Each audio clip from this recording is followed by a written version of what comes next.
आचार्य जी का प्लान है नौजवानों का माइंड वॉश करना। फिर मैं उनसे क्या कराऊंगा? होम वॉश कराऊंगा, मसाज कराऊंगा, मालिश कराऊंगा, क्या कराऊंगा?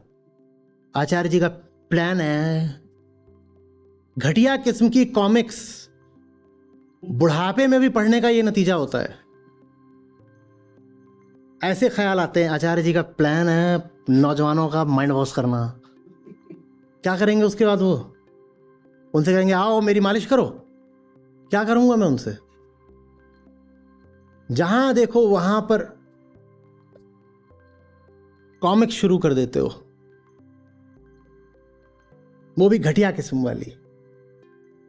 धर्म के नाम पर कहानियां ज्यादा चलाने से ये होता है, हर समय दिमाग में 2 टके की कहानियां कूदती रहती हैं।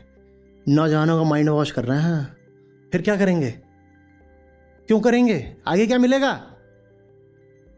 हर काम को गलत बोलते हैं और नौजवानों से बोलते हैं कि सही काम चुनो, मतलब मेरे लिए काम करो। वाह, आखिरकार राज फाश हो ही गया। तो कह ये रहे हैं कि ये आचार्य जी नौजवानों का ब्रेन वॉश करते हैं और उनसे बोलते हैं कोई कॉर्पोरेट जॉब मत करना, माने यहाँ आके आके संस्था में काम करो। तो ये इनकी साजिश है। अरे मूर्खों, जो संस्था में आता है ना, 10 में से 9 जना मेरे लिए बोझ बन के ही आता है। तो उनको यहां बुला करके मुझे कुछ मिल नहीं रहा है। वो भी जो यहां आए हैं उनमें से भी 90% को मुझे माइंड वॉश क्या, बॉडी वॉश भी मुझे ही करना पड़ता है।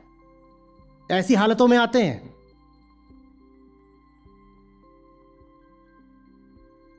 अनुज, गलत बोल रहा हूं तो बताओ।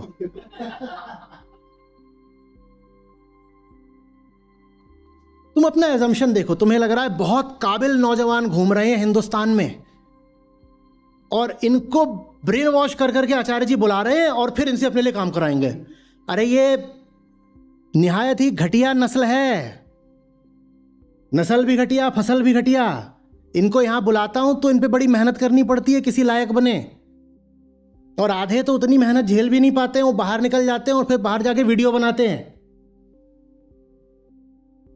हम सोच रहे काम करो, हम मर गए, अरे हमने हुआ नहीं। तुम्हारी ये जो औलादे हैं जिनको तुम बोल रहे हो नौजवान, तुमने ये औलादे कैसी पैदा करी हैं? जवाब तुम मुझे दो। तुमने ये ऐसी औलादे पैदा करी हैं कि मुझे इन्हें पालना पड़ता है यहां बुला करके। ये मेरे लिए काम नहीं कर रहे, मैं इनके लिए काम करता हूं। और जो मेरे लिए काम करने लायक बनते हैं, पहले जब कम से कम 3-4 साल पाल देता हूं, तब वो जा करके किसी लायक बनते हैं कि अब वो कुछ कर पाए।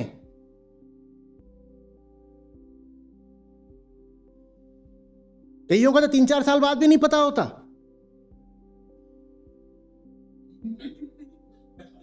नेहा बिल्कुल मान रही है।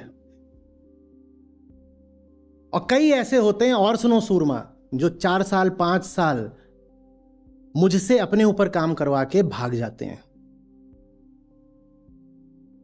और इस मिशन को आगे ना बढ़ने देने में ऐसे नौजवानों का बहुत बड़ा योगदान रहा है। ये सब मेरे फेल्ड इन्वेस्टमेंट्स रहे हैं। बहुत बहुत मेहनतें करी मैंने इन पे, और ये पहले भी भागे हैं, आज भी भाग रहे हैं, आगे भी भागेंगे।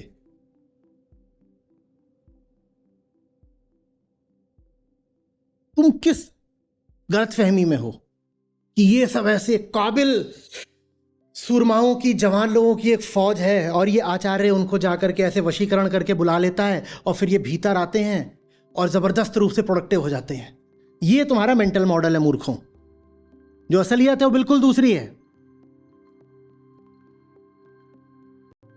हमें जिस स्तर का काम चाहिए, जिस रिगर का काम चाहिए, जितना घिसा करके काम चाहिए, वो काम करने वाले नौजवान हैं ही नहीं भारत में।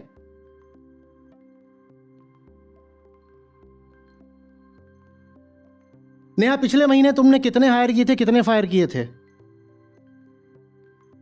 अरे मोटा मोटा बता दो।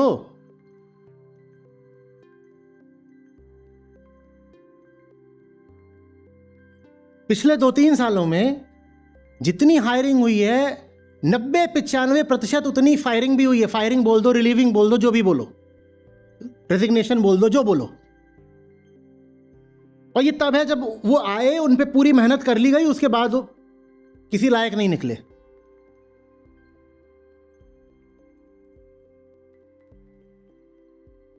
नहीं घूम रहे काबिल नौजवान, कुछ अपवाद होंगे दो चार, उन्हें बुरा ना लगे, नीसी बातें बना देंगे कि देखा हम इतने काबिल थे, हम यहाँ से निकल गए, उसके बाद इसने ऐसा बोला। निकले इसलिए क्योंकि ये इतना बहुत काम करा के हमारा शोषण करता था, तो मत करवाओ शोषण। और सुनो, ये जो काम करने आते हैं उनका आधा काम तो मैं व्यक्तिगत रूप से करता हूं। पूछते हो ना आचार्य जी दिन भर करते क्या हैं? कुछ ही चंद काम हैं संस्था के जो अब जाकर के मेरी गैर मौजूदगी में भी होने लग गए हैं, नहीं तो इतना सा भी काम होना, एक थंबनेल तक, ये काबिलियत है हिंदुस्तान के नौजवानों की। अब क्या तुमको बताऊं, मेरी ही संस्था है, क्या तुम्हें उघेड़ूं, कितना खोल के बताऊं कि जो बोल रहे हो काबिल काबिल काबिल। और ये बात नहीं है कि हमने सिर्फ ऐसा कुछ नहीं है कि हमने यहाँ पे सिर्फ जो कम पढ़े लिखे या इस तरीके के लोग हैं उनको ही भर रखा है। यहाँ आईआईटी वाले भी आए, आईएम वाले भी आए, और आईवी लीग वाले भी आए, अमेरिका वाले भी आए, और सब पाद मार के भग गए।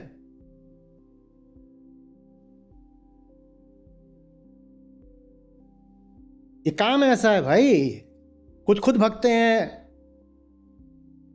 कुछ के माँ बाप रोते कलपते, अरे बाप को हार्ट अटैक आ जाएगा, माँ घसीटते हुए उसको ले जा रही है, किसी की बीवी उसको उठा करके ले गई। यहां पर तो चलने के लिए ऐसा भी नहीं है कि बहुत ऊंची डिग्री लेके आए हो कि आईएम से हो तो यहां चल जाओगे। आईएम वाले भी न जाने 20 को देख चुका हूं पिछले 20 साल में। IIT Kanpur, IIT Delhi, IIT Roorkee, इन 3 कैंपसेस में जाके कैंपस हायरिंग करी है हमने, और सब नालायक निकले। तुम्हारे घरों में काबिल नौजवान पैदा नहीं होते। हाँ, वो पैसे कमा सकते हैं, पर उससे काबिलियत नहीं तय हो जाती। मैं जब नौजवानों को यहां लाता हूं ना, थोड़ा सा अपने ही मुंह से बोल देता हूं क्योंकि तुम्हें समझ में तो आता नहीं, तो बोलना पड़ेगा। मैं जब जिनको यहां लेके आता हूं, मैं उनको नया जन्म देता हूं। तुम्हारी पेरेंटिंग में जो कमी थी, मैं उनका बाप बनकर, मैं उनकी मां बनकर उनकी पेरेंटिंग करता हूं। जो काम तुम्हें कर देना चाहिए था वो काम मैं करता हूं जब नौजवान यहां आते हैं। तो